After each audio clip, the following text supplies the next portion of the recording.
매일같이 감사하기를 뭐 1000번씩 매일같이 하루도 안 빼먹고 했는데 뭐 한 달 뒤에 오히려 뭔가 주변 사람들과 다툼이 많아진다거나 아니면은 자 포화! 자 여러분 반갑습니다. 자 오늘은 여러분이 조금 많이 궁금해 하시는 그죠?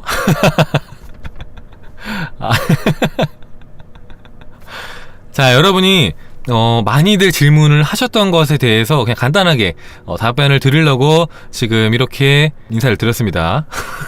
민망해. 왜 이렇게 말을 잘 못하겠지. 자리 깔고 하려고 하니까.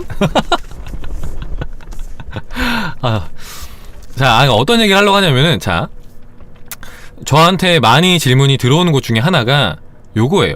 뭐냐? 슌카님, 제가 마음 공부를 하기 전에는 괜찮았는데, 마음 공부를 하고 나서 오히려 뭔가 삶이 안 좋아졌어요.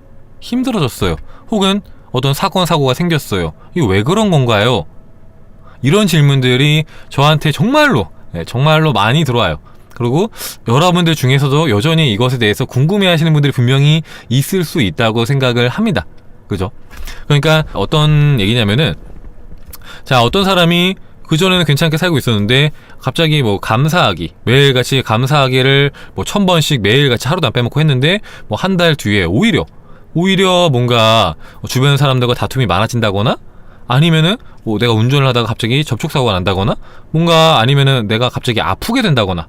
그러니까 감사하기도 그렇고 아니면 뭐 호포도 그렇고 아니면 뭐 명상 뭐 이런 것도 그렇고, 그러니까 여러분이 그 흔히 말하는 마음 공부 중에서 무언가를 되게 열심히 했을 때, 그럴 때 오히려 현실이 좀 안 좋아지는 그런 상황들 겪어보신 분도 있을 거고, 주변에서 저 사람 왜 저러지? 하는 경우도 있었을 거고. 그래서 이것에 대해서 되게 의문점을 갖고 계신 분들이 분명히 있을 거라 생각을 해요. 그래서 제가 최근에도 그 포라클 컴퍼니 이거 안 띄워놨는데 잠깐만요. 자 어쨌든 그 포라클 컴퍼니에서도 질문이 올라와서 이 기회에 한번 이렇게 영상으로 만들어서 설명을 드리면 좋지 않을까라고 생각을 해서 이렇게 영상을 찍게 됐습니다. 그래서 이거를 설명하는 내용이, 자, 거울 명상이라는 책이 나옵니다. 자, 여러분도 잘 아시는 이제 와칭을 쓰신 김상훈 작가님의 거울 명상에도 똑같은 질문이 똑같이 나와요. 그래서 이분이 뭐라고 하셨냐. 자, 278페이지 보면은, 자, 이렇게 질문을 합니다. 구독자분이, 김상훈 작가님한테, 아니 제가 거울 명상을 열심히 했는데 왜 거울 명상을 하고 나서 제 삶에 작은 사고들이 일어나나요?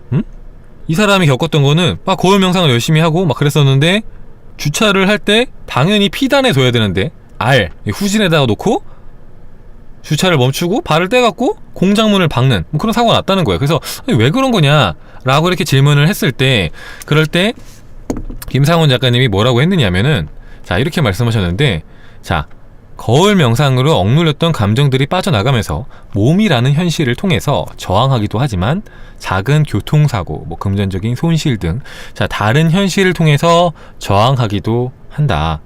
자 현실 전체가 연속적으로 펼쳐지는 한 장의 이미지이기 때문에 억눌렸던 감정들이 내 몸의 아픔이나 가족들의 아픔 혹은 교통사고 등 나와 연결된 다른 현실로 얼마든지 표현될 수 있는 것이다. 이런 것은 내가 이제 억눌린 감정을 완전히 인정해주면 더 이상 나타나지 않는다. 뭐 이렇게 써놓으셨어요. 그죠?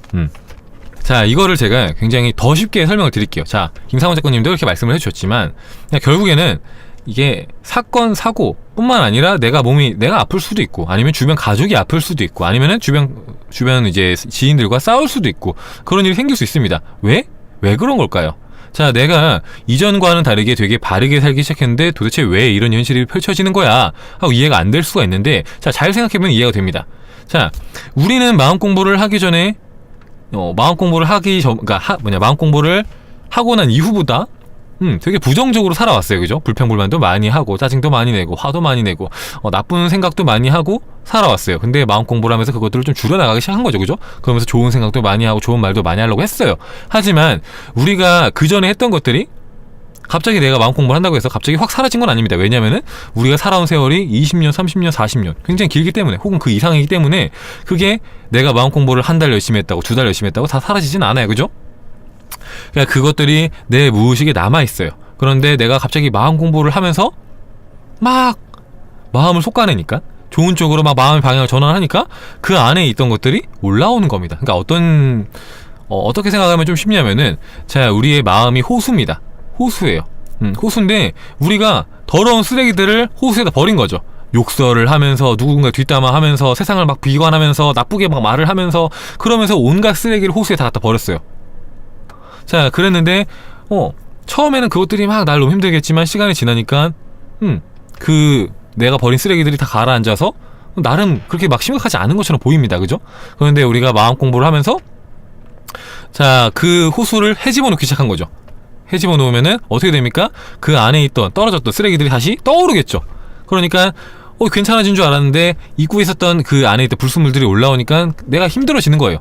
그래서 그것들이 내 삶에 어떤 작은 사건 사고로 나타날 수 있다는 겁니다. 그래서 그것들이 진짜로 실제로 뭐 금전적인 손해가 될 수도 있고, 아니면 어떤 작은 사고가 날 수도 있고, 아니면 누군가 주변에서 조금 아플 수도 있고, 아니면 내가 아플 수도 있고, 내가 마음이 좀 힘들어질 수도 있고, 어떤 시련이 찾아올 수도 있고, 그런 건데 그게 나쁜 게 아니라 좋은 거다. 이제 우리가 흔히 아픈 몸이 나을 때, 몸이 아픈 거, 그것을 명현현상이라고 하잖아요. 그러니까 아픈 몸이 나을 때 우리가 회복되는 그 순간에 통증이 있어요. 따라와요. 그죠? 근데 그 통증이 기분 나쁜 통증이 아니라 뭔가 이 통증 이후에 나을 것 같다 하는 그런 통증들 겪어보셨잖아요. 그죠? 그것처럼 명현현상이다. 명현현상. 내 몸이 좋아지려고 그러는 거다. 마찬가지로 마음도 내가 좋아지는 그 과정 중에 그렇게 될 수가 있다라는 겁니다. 내가 잘하고 있어도 그 전에 했던 것들을 닦아내가면서 그렇게 될 수가 있다라는 거죠. 어때요? 좀 이해가 될까요? 여러분들 쉬우실까요? 그 레스터 레븐슨 씨의 책을 보면은 또 이런 내용이 나와요. 그죠? 자, 레스터 레븐슨 씨의 제자가 마음 공부를 열심히 합니다. 그러니까 갑자기 어느 순간에 구토를 막 엄청 하죠. 그죠? 구토를 막 해요. 그러다가 이러면 뭔가 큰일이 날 것 같아서 그걸 멈춥니다. 그죠? 그때 레스터가 와서 뭐라고 했습니까? 왜 멈췄나? 자네는 지금 세상에 대한 혐오를 비워내고 있었던 중이네. 자네가 그걸 멈추지 않고 계속해서 그걸 비워냈다면은, 자네는 세상에 대한 혐오를 다 비워내고, 그러니까 마음속에 있는 그 부정적인 생각들, 감정들 다 비워내고 한 단계 더 나아갈 수 있었을 텐데 아쉽네 라고 말을 했는데, 그랑 똑같은 겁니다. 마음 공부를 하다가 그것들을, 그러니까 내 안에 있는, 그죠? 내 안에 있는, 그러니까 내 호수 안에 있는 쓰레기를 내가 꺼내서 버리려면은 그 쓰레기를 호수에서 꺼내서 내가 들고 있는 그 순간에는 더 역한 냄새, 더러운 냄새가 나는 것처럼, 내가 어떤 것을 내 안에서 빼갖고 흘려보낼 때, 그러니까 오랫동안 내 안에 쌓여왔던 것들을 보낼 때는 조금 힘들 수도 있다는 거죠. 그 전보다. 그러니까 내가 그걸 잊고 살아왔던 시간보다 조금 더 힘들어지는 순간이 있을 수가 있다. 내가 잊고 있던 쓰레기를 마치 꺼내갖고 갖다 버릴 때처럼. 그래서 그건 절대로 잘못된 게 아니다 라는 말씀을 드리고, 오늘은 여기서 물러나겠습니다. 여러분들 감사합니다. 빠이 갑니다. 할게요. 안녕.